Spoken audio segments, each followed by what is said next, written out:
Under Trump, this kind of government will perish from the earth.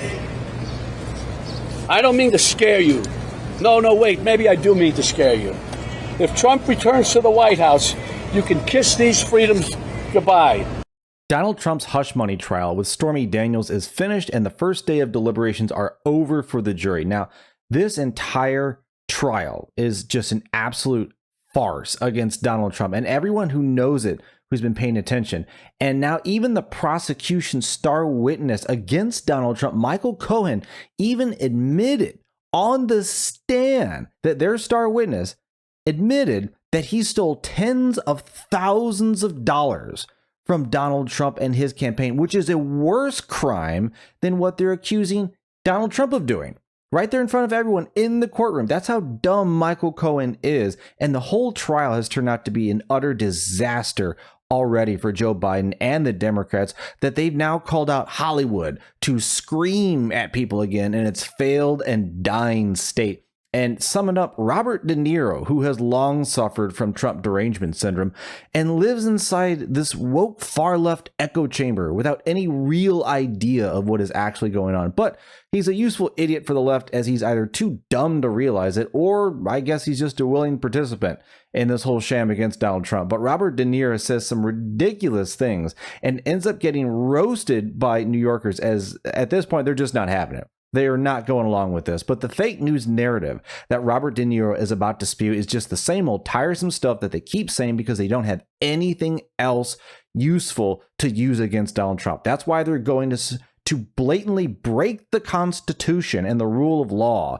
And I'm going to show you the madness of this rogue judge who decided that, yeah, rules don't matter since it's Donald Trump. And this is only going to help his numbers even more. But let's jump in, folks. Under Trump, this kind of government will perish from the earth. I don't mean to scare you. No, wait, maybe I do mean to scare you. If Trump returns to the White House, you can kiss these freedoms goodbye that we all take for granted. And elections, forget about it. That's over. That's done. If he gets in, I can tell you right now, he will never leave. He will never leave. You know that. He will never leave. What does that mean? Is that the country we want to live in? Do we want him running this country and saying, I'm not leaving, I'm dictator for life? And that's why I've joined the Biden-Harris campaign, because the only way to preserve our freedoms and hold on to our humanity is to vote for Joe Biden for president. Really.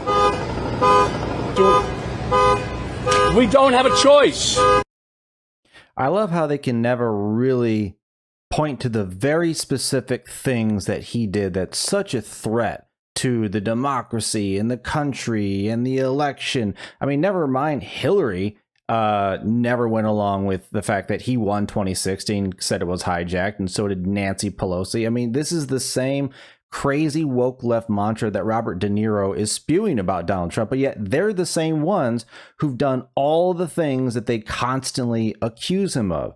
I mean, it's just sad. This guy is just absolutely falling off the deep end, and he's just crazy. He's another delusional far leftist who is just out of his mind with Trump derangement syndrome that can't think about anything else. But yeah, I mean, even like this guy, Robert De Niro is a full-blown quack.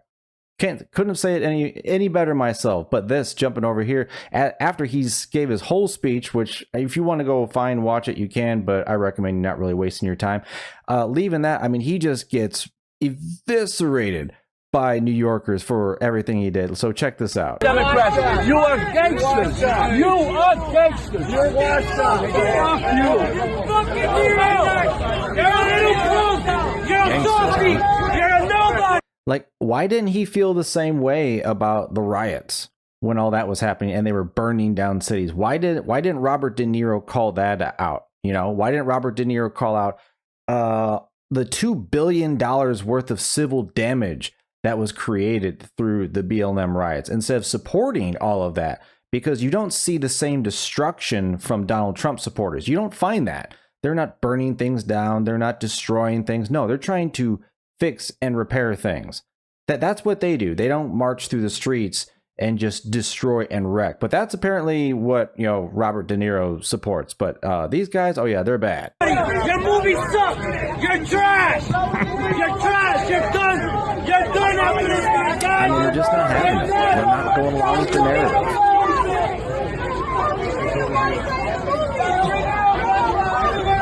And Donald Trump, recently he had his rally right in the heart of Bronx. 30,000 people plus showed up.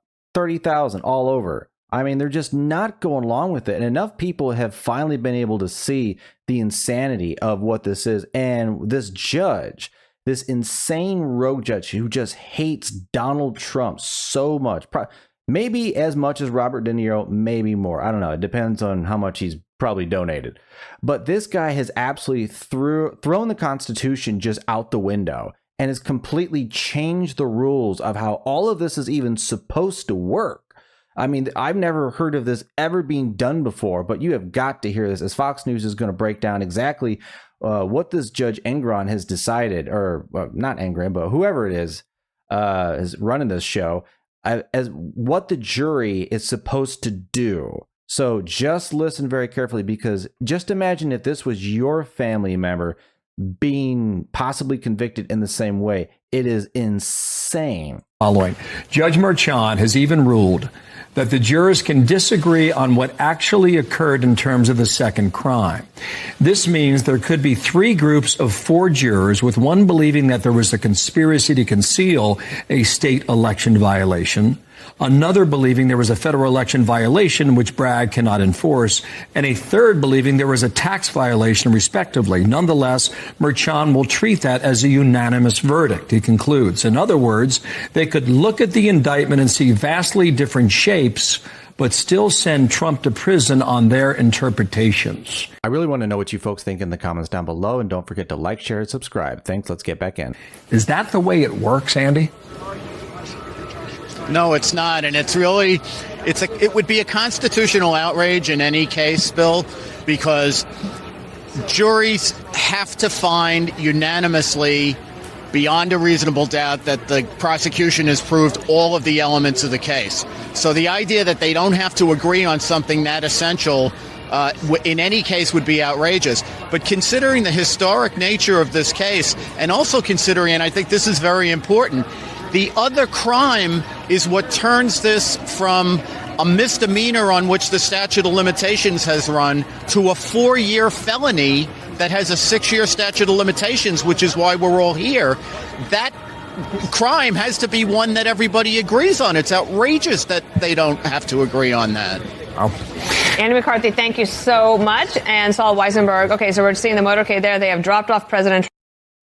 I mean, absolute insanity, folks. You know, as much as Robert De Niro wants to freak out about Donald Trump wanting to, you know, take over the country and do all this terrible stuff, why is he so gung-ho about supporting a witch hunt with absolutely unconstitutional rules against Donald Trump? Why is that okay? Why is it okay that people can make up fake dossiers and make up fake this and fake news, and yet he will support it at every single turn? Like, either you are corrupt, or you're going along with it, or you're too stupid to know what's actually going on. But like I said, Robert De Niro is a useful idiot. This is what he supports. This is how he supports other Americans being treated under our judicial system. Hey, if it's someone evil like Donald Trump, just throw the rules right out of the book. But Donald Trump had big words to say as after the trial concluded, and how he responded to everything that has happened. But I mean, it's been absolutely insane to see what's going on, as New York has absolutely lost its mind with this woke nonsense. And the more that they push this, they're just going to help his numbers go even higher. So let's listen, folks. Thank you very much. I would say, in listening to the charges from the judge, who's, as you know, very conflicted and corrupt, because of the confliction, very, very corrupt. Mother Teresa could not beat these charges. These charges are rigged. The whole thing is rigged. The whole country's a mess between the borders and fake elections, and you have a trial like this, where the judge is so conflicted he can't breathe. He's got to do his job. And it's not for me, that I can tell you. It's a disgrace. And I mean that. Mother Teresa could not beat those charges, but we'll see. We'll see how we do. It's a very disgraceful situation. Every single legal scholar and expert said this is no case. It shouldn't be brought. And it certainly could have been brought 7 years ago, not in the middle of a presidential election.